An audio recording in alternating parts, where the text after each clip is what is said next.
Hello viewers, আসসালামু আলাইকুম। আজকে আমরা দেখব অটোক্যাডে লেয়ার প্রপার্টিজ থেকে কিভাবে লেয়ার ক্রিয়েট করা হয়। তো প্রথমে আমরা রিবনে যাব। রিবনে গিয়ে লেয়ার প্রপার্টিজ সিলেক্ট করব। লেয়ার প্রপার্টিজ সিলেক্ট করার পর লেয়ার ম্যানেজার থেকে আমরা সিলেক্ট করব নিউ লেয়ারে। নিউ লেয়ারে সিলেক্ট করার পর এখানে আমরা একটা লেয়ারের নেম দিব। লেয়ারের নেম দিই অটোক্যাড। লেয়ারের নেম দিলাম অটোক্যাড। তারপর লেয়ারটা এখানে অন থাকবে নাকি অফ থাকবে আমরা এখান থেকে এটা সিলেক্ট করে দিতে পারবো।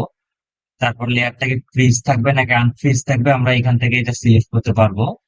লেয়ারটা এখানে লক থাকবে নাকি আনলক থাকবে আমরা এটাও সিলেক্ট করতে পারবো। প্লটটা এখন আমাদের দরকার নেই, এখান থেকে কালার সিলেক্ট করতে পারবো আমরা। কালার সিলেক্ট করবো, এখানে রেড কালার দিই আমরা। রেড কালার দেওয়ার পর এখান থেকে আমরা লাইন টাইপ সিলেক্ট করতে পারবো। লাইন টাইপটা এখানে দেখতে পাচ্ছি আমরা কয়েকটা লাইন টাইপ আছে। তো আমরা যদি আরো লাইন টাইপ আনতে চাই তাহলে আমরা এখান থেকে লোড সিলেক্ট করবো, ওকে দিব। তো দেওয়ার পর এখান থেকে আমরা আমাদের ইচ্ছা মতো একটা লাইন টাইপ যেটা প্রয়োজন আমরা এখান থেকে আমরা সিলেক্ট করে নিতে পারবো। আমরা একটা লাইন টাইপ নিয়ে আসো ড্যাশ দিয়ে লাইন টাইপ, ওকে। আমাদের এই যে আইএসও ড্যাশের লাইন টাইপটা চলে আসছে। তো আমরা এখানে যেহেতু রেগুলারলি আমরা সলিড লাইন ইউজ করি, তো আমরা এখান থেকে সলিড লাইনটা ইউজ করব। তারপর আমরা সিলেক্ট করব হচ্ছে লাইন ওয়েট। লাইন ওয়েটটা দেখি। লাইন ওয়েটটা হচ্ছে আসলে এটা হচ্ছে লাইনের থিকনেস। আসলে আমরা লাইনটা যে ড্র করব সেই লাইনটা কতটুকু মোটা হবে সেটা আমরা এখান থেকে সিলেক্ট করতে পারবো, নাকি চিকন হবে।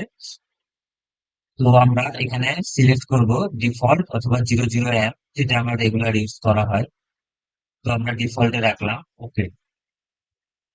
লেয়ার আমাদের ক্রিয়েট করা হয়ে গেল।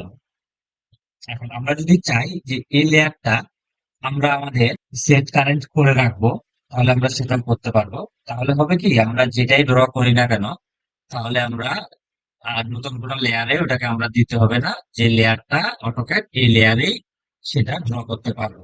আমরা একটা লাইন ড্র করে দেখি যে আসলে এটা অটোক্যাড লেয়ারে ড্র হচ্ছে কিনা।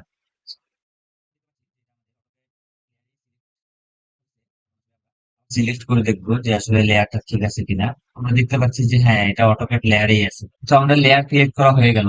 তো আমরা এখন এখান থেকে দেখবো যে আসলে এই লেয়ার থেকে আমরা কালার চেঞ্জ করতে পারবো কিনা। এখান থেকে আমরা দেখি যে ইয়েলো কালারটি, হ্যাঁ ইয়েলো কালার চেঞ্জ হচ্ছে, এখানে গ্রিন চেঞ্জ হচ্ছে। তো আমরা যদি আবার পূর্বের কালারে ফিরে যেতে চাই তাহলে আমরা বাই লেয়ারে সিলেক্ট করে পূর্বের কালারে ফিরে যেতে পারবো। এই হচ্ছে আমার layer create. Thank you, thanks for watching this video.